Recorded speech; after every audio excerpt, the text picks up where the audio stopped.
बिस्मिल्लाहिर्रहमानिर्रहीम। 53 पेज के ऊपर हम करेंगे रोमन चैलेंज। आपको रोमन जो काउंटिंग है वो लाजमी आनी चाहिए।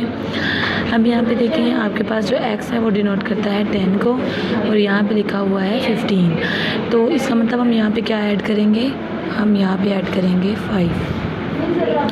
इसी तरह से यहाँ पे है 20 और सब्ट्रैक्शन का साइन है, तो आंसर इज़ 10।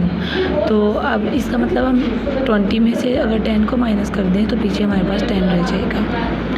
इसी तरह से अब हमारे पास है 10 में हम क्या ऐड करेंगे कि हमारा आंसर 20 बन जाए। 10 में अगर हम ऐड करें 10 तो हमारा आंसर जो है वो 20 बन जाएगा।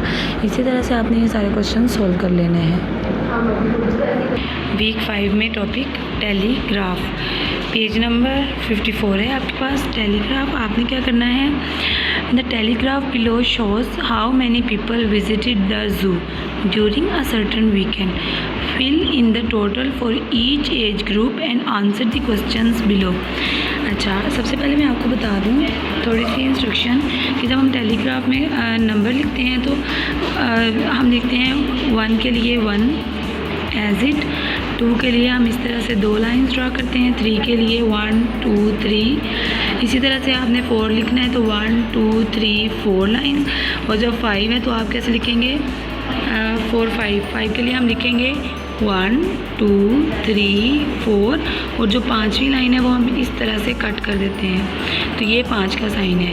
तो अब हम देख लेते हैं। सबसे पहला क्वेश्चन है आपका अंडर 10।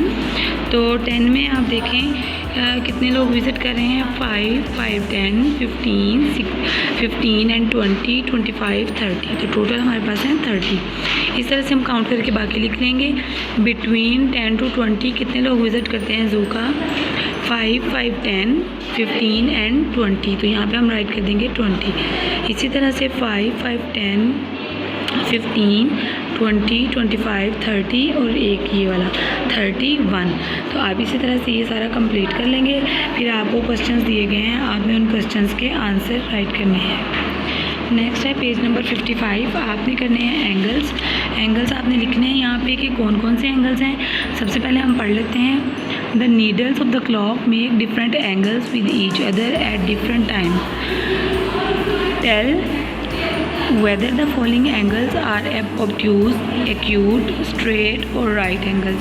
सबसे पहले तो हम देख लेते हैं इनकी थोड़ी सी डेफिनेशंस कि एक्यूट एंगल्स आपके पास कौन से होते हैं। Acute angles measures less than 90 degrees, right angles measures 90 degree, obtuse angles measures more than 90 degrees. A straight line angle is formed by opposite rays. तो जो स्ट्रेट होता है वो ऑपोजिट एंगल्स जो है वो मिलके बनाते हैं।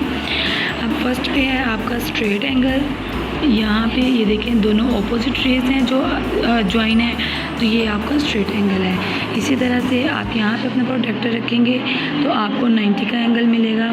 ये वाला जो आपका एंगल है ये आपका 90 से ग्रेटर है, तो इस वजह से आप ये जो आपका एंगल बन रहा है बेसिकली ये बन रहा है आपका, अगर आप इस तरह से भी इसको बेसिकली ये बन रहा है आपका, अगर आप इस तरह से भी इसको इस तरह से अपनी डॉटेड लाइंस को ड्रा कर लें तो यहाँ से यहाँ तक का जो एंगल है वो वाला आप ले सकते हैं, तो वो आपका 90 से ग्रेटर होगा, आप चेक कर सकते हैं। इसी तरह से ये वाला एंगल है, अगर हम इस तरह से एक स्ट्रेट लाइन ड्रा करें वो एंगल आपका 90 का होता है 180 का।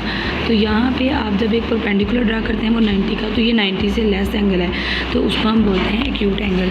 इसी तरह से आपको कुछ वैल्यूज़ दी गई हैं। आपने क्लॉक्स में क्या करना है, draw hands on the clock to show the following angles, note the time they show. तो अब आपने क्या करना है, टाइम राइट कर लेना है और आपने क्या करना है, एंगल ड्रॉ करने हैं। जैसे आपको 120 दिया गया है तो 120 जो है वो 8 o'clock पे आपका एंगल जो है वो बनता है और यहाँ पे आप लिख देंगे 8 o'clock। इसी तरह से 30 का एंगल आपने ड्रॉ करना है और आपका यहाँ पे टाइम आ जाएगा 12 and 5 o'clock।